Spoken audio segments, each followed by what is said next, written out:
Welcome back, class. So we were studying about the communication systems. Earlier we studied about the blocks of the communication systems. Then we learned about the propagation of EM waves, information measure, and then we learned about the capacity of a communication channel. And we solved the relevant example about that. So now we are moving towards our next topic. So basically in this lecture we are going to study about the different transmission modes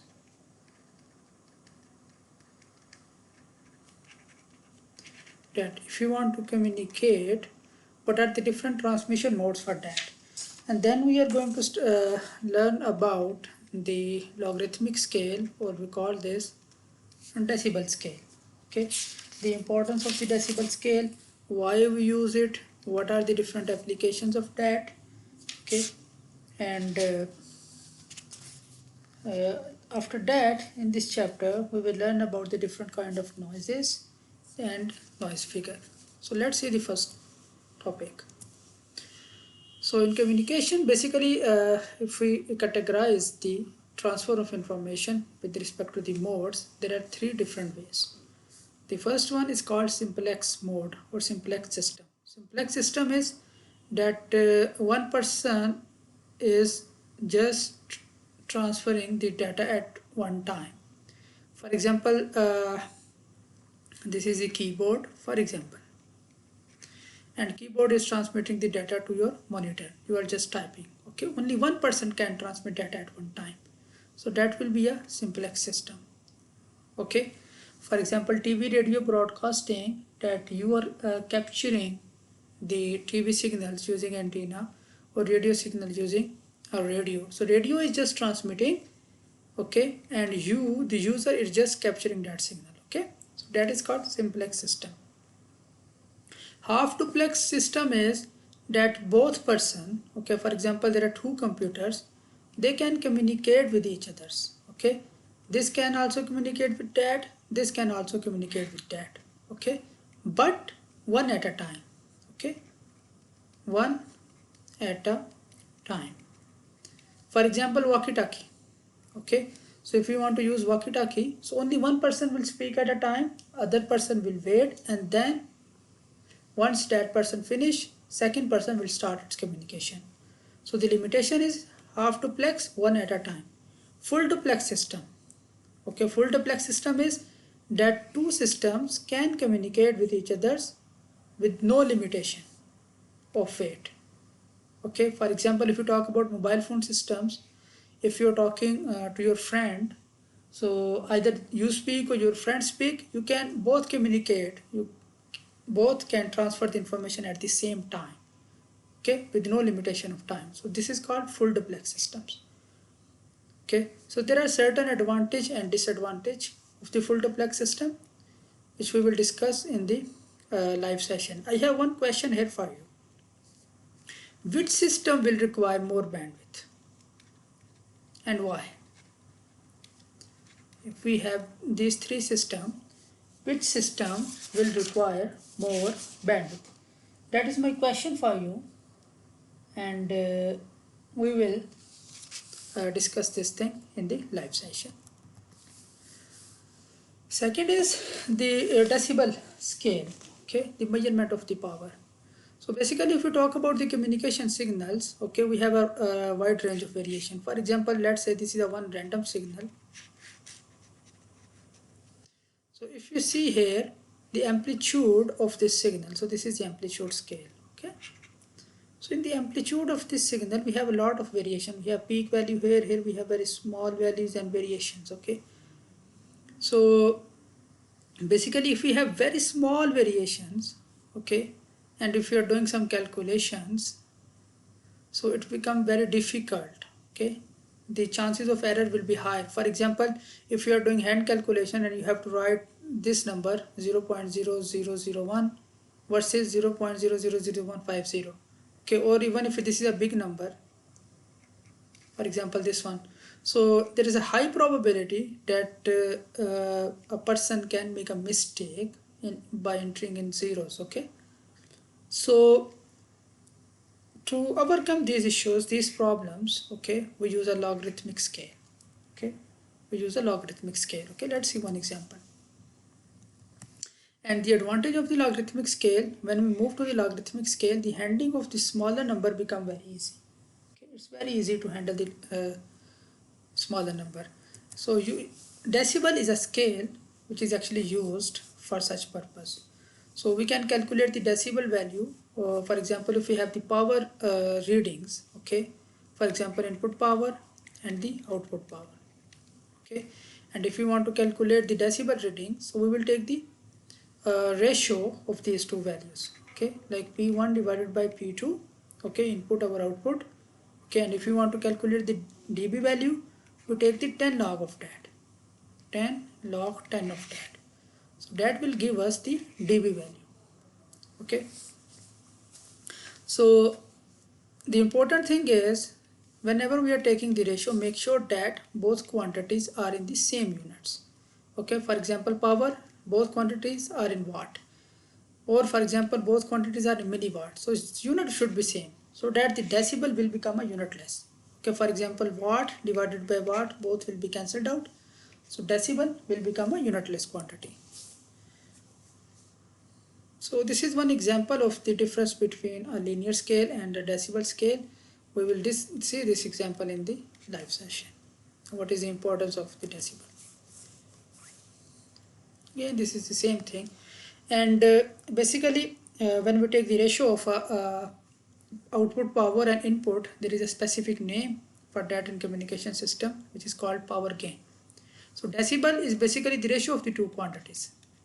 So if we are taking the ratio of the output power and input, okay, multiply with 10 log, that is actually called as power gain, okay, or loss of the electronic circuit or communication system. Okay, so for example, if this quantity is positive, okay, so it means we have a gain, and if this quantity is negative, it means we have a loss. Okay, and if this quantity gain is becoming 1, it means that is a lossless system, output and input power are same. Okay, so these are just some interpretation of this unit. Okay, so the ratio of output over input multiply with 10 log will give us the power gain or loss value.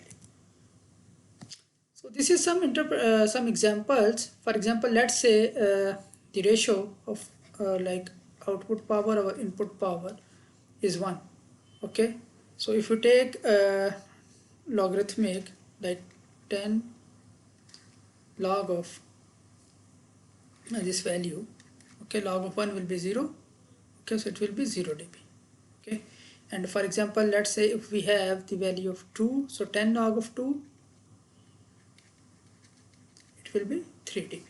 Okay, so the more important, for example, if you are handling this number in linear scale, okay, this is a very big number. Okay, so instead if we use the log, it's just 80 dB. So handling this number is more easier as compared to this number.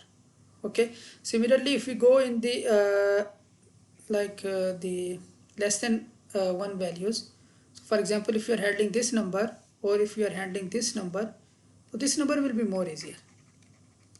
So that is the advantage of the dB scales. Like even particularly if we are dealing with the very small values, okay, in the logarithmic scale, that number becomes big and we can easily evaluate that number. Examples, we will do this in live session. Try to solve this at yourself. So we have learned about the power gain, which is the ratio of output power over input power. Okay, so if you want to calculate the ratio of the voltages, so we know that power is basically V square over R. So just put here 10 log of output voltage square over R, input voltage square over R. So R will be cancelled out. So we will have 10 log of output voltage square over input voltage square. Okay, or I can write this as V out over V in whole square. So logarithmic property is 2 will become here, so it will become 20 log of output voltage over input voltage. So this is called voltage gain. Okay, so similarly we can also calculate the current gain, which will be 20 log of output current divided by the input current. We can derive using this same. Okay, power is equal to I square into R. Okay, so if we are using power, we will be using 10 log. That is important thing. If we are using voltage or current, we have to use 20 log. Okay, so this is the reason why for the voltage we have to use the 20 log. Okay, so this is just some calculations for the determination of the voltage gain and current gain in dB scale. Another unit of dB which is commonly used in electronic circuits and the communication system is dBm. Okay, so as I said earlier, dB is the ratio of the two components, two variable, output power and input power. Okay, so basically this is our reference level. Okay, and usually this reference level is 1 watt, and but if you talk about dBm, the reference level become basically 1 milliwatt.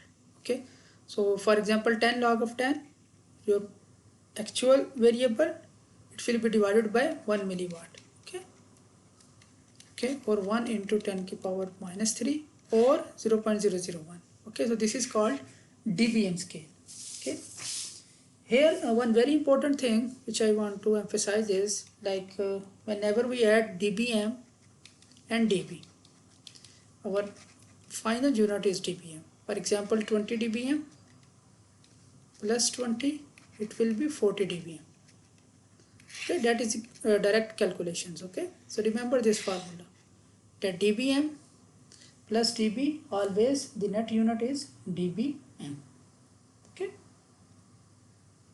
and if you want to convert from dBm to dB, for example you have 20 dB and you want to convert to dBm, so in dB value just add 30. Okay, just add 30 and you will get the dBm value for that case. So these are very important things. Okay, again some examples, and these are some more examples which we will see in the live session. Okay, and the last thing of today like this part of lecture is bandwidth. Okay, so as I said earlier, for example, if this is the spectrum, okay, of the voltage gain or power gain, okay, so we could have one lower frequency and we could have one high frequency.